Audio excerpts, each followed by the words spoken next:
So welcome back to my channel guys. तो guys कैसे हो आप सब लोग? होप आप सब बढ़िया होगे और अपनी लाइफ में कुछ बढ़िया ही कर रहे होगे। तो गाइस आज का जो व्लॉग है वो है जलियांवाला बाग के ऊपर, जो कि अमृतसर में है। इस व्लॉग में मैं आपको उस जगह के बारे में पूरी जानकारी दूंगा और दिखाऊंगा कि कहाँ कहाँ पे क्या क्या हुआ था।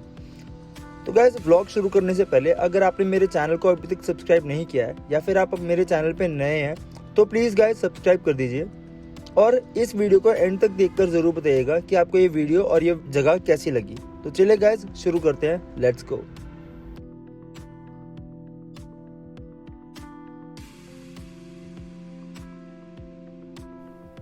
तो गाइस सबसे पहले आपको यहाँ पर जलियांवाला बाग के बाहर अमर जवान ज्योति दिखाई देगी, जो कि उन लोगों के लिए जलाई गई है जो लोग यहाँ पर शहीद हुए थे। उसके बाद अंदर आने के लिए आपको यहाँ पे कोई पैसे नहीं देने होते, ये बिल्कुल फ्री है। अंदर आते हुए आपको यहाँ पे बहुत सारे लोगों की मूर्तियाँ दीवार में चुनी हुई दिखाई देंगी, जो कि बहुत ही सुंदरता से बनाई गई है।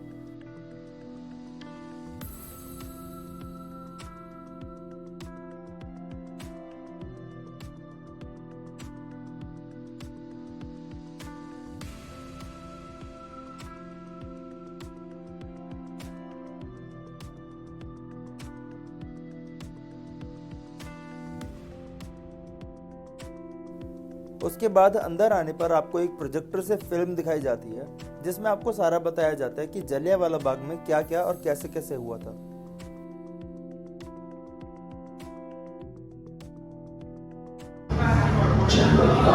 बाग के दरवाजे पर आ गया था। गली संकरी होने के कारण वो अपने बख्तरबंद वाहन अंदर नहीं ले जा पाया। उसने अपने 90 सैनिकों को पोजीशन लेने का हुक्म दिया।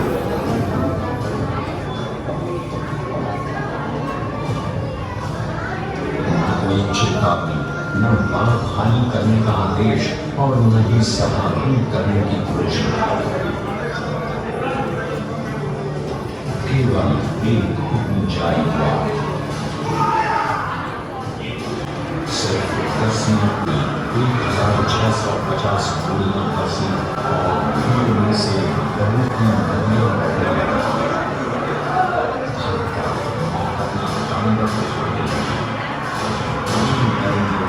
छोटे बच्चों तक को नहीं बचा।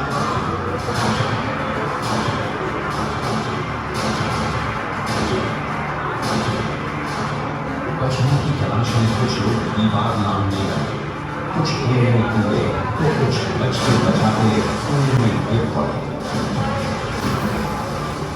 जल्द ही कुआं घायलों मृतकों से भर गया।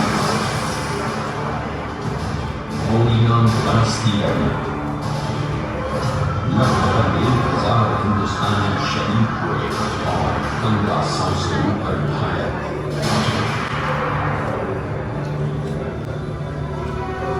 गोलियों का भंडार खत्म होते ही घायलों और मृतकों को वहीं तड़पता छोड़ डायर बिना किसी पछतावे के उस भयावह जगह से निकल गया। अमृतसर ने आज तक ऐसी काली रात न देखी थी।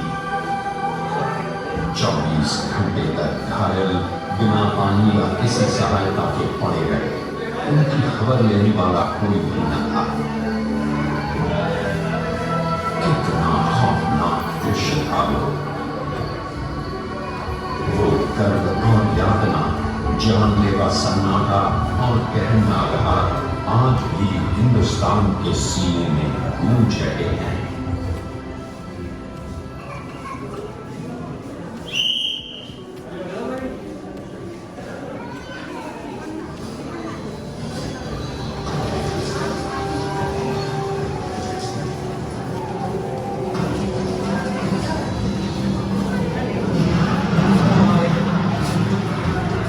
Jalianwala Bagh Massacre, when tears of blood flowed.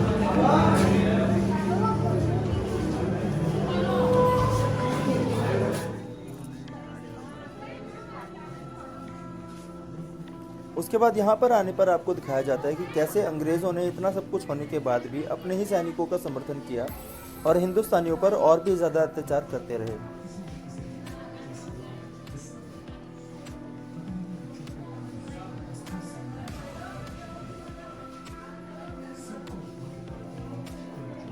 तो गाइस ये कहानी कुछ इस तरह शुरू हुई थी कि जब फर्स्ट वर्ल्ड वॉर चल रहा था तब इंडिया अंग्रेज़ों का गुलाम था और ना चाहते हुए भी इंडिया ने ब्रिटिश गवर्नमेंट का बहुत साथ दिया था।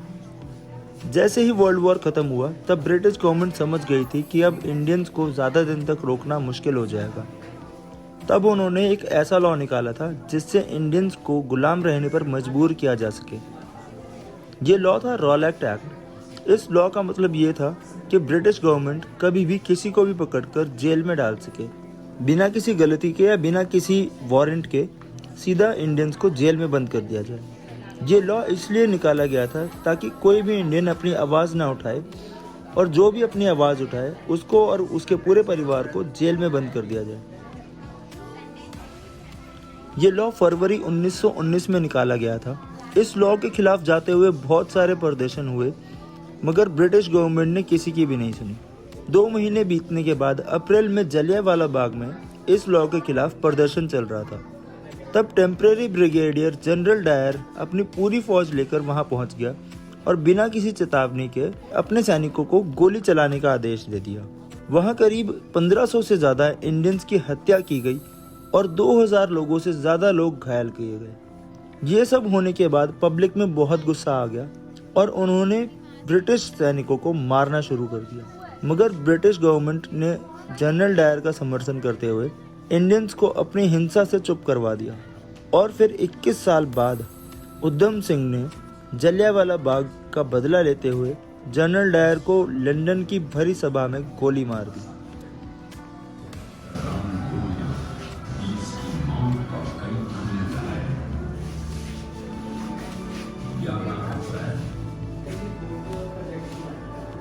शांति प्रिय और निहत्थे प्रदर्शनकारियों पर हुई इस अकारण फायरिंग के चलते ही लोग उत्तेजित हो हिंसा पर उतर आए, जिसमें 5 अंग्रेजों की जान चली गई। यहाँ पर आने पर आपको दिखाया जाता है कि इंडियंस ने जलियांवाला बाग का इंसिडेंट होने के बाद भी ब्रिटिश गवर्नमेंट का खुलकर विरोध किया।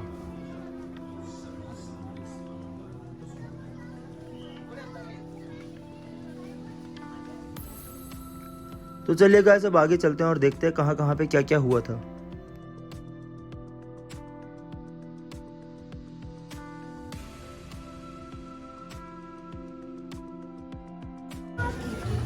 लोग क्या पैसे फेंकते थे इसमें लिखा हुआ है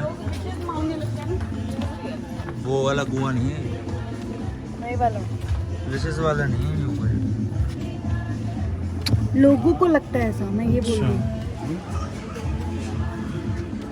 यहाँ पे लोगों ने नोट फेंके हैं जैसे यहाँ पे उनकी मुरादें पूरी होंगी। तो भाई जितने लोगों ने यहाँ पे पैसे डाले हैं ना, मैं उनको बस ये बताना चाहूँगा कि ये कोई चमत्कारी कुआं नहीं है जहाँ पे आप पैसे डालोगे और आपकी सारी ख्वाहिशें पूरी हो जाएंगी। यहाँ पे लोगों ने अपनी जान दी थी। तो भाई यहाँ पे ना ये सब हरकतें मत किया करो प्लीज़। तो गाइस आगे आने पर यहाँ पे आपको गोलियों के निशान दिखाई देंगे जो कि इंडियन प्रोटेस्टर्स पे चलाई गई थी। ऊपर तक मारी हुई कि ऊपर चढ़ रहे थे ना लोग।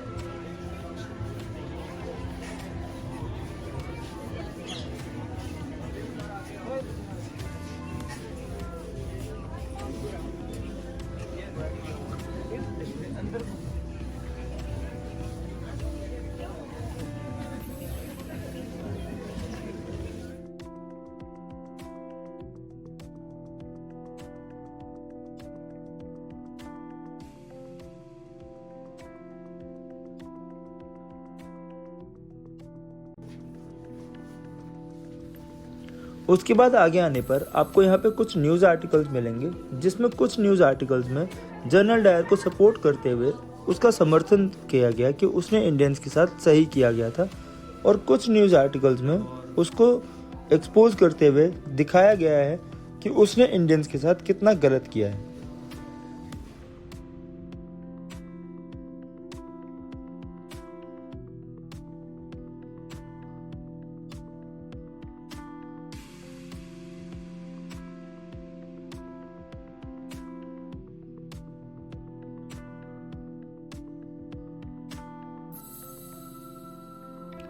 उसके बाद आगे आने पर आपको यहाँ पर दिखाया जाता है कि हंटर स्मिथ, जो कि एक ब्रिटिश जज था, उसने जनरल डायर की इन हरकतों को सही साबित करते हुए उसको निर्दोष साबित कर दिया।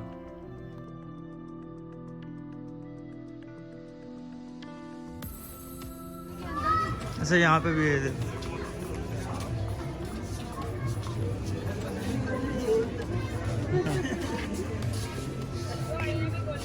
बुलेट मार्क्स यहाँ पे भी है।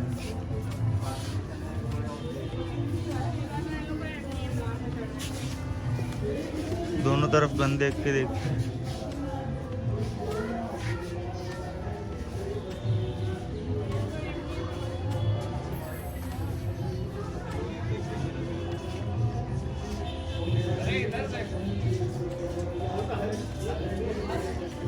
क्या कहना चाहेगी मोहिता? बहुत खराब लोग हैं, ये कहना चाहती हूँ। चलिए, क्या बीती होगी जिनके बच्चों को भी कुछ मार दिया।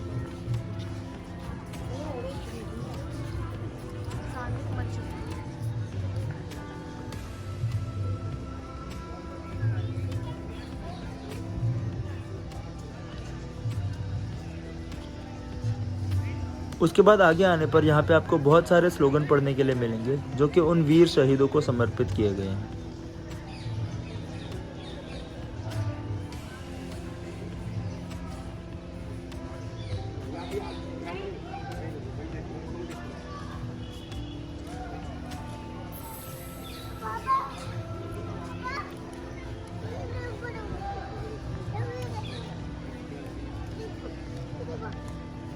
ये स्लोगन्स उन जवानों ने लिखे हैं जिन्होंने स्वतंत्रता दिलाने में बहुत सहयोग दिया था।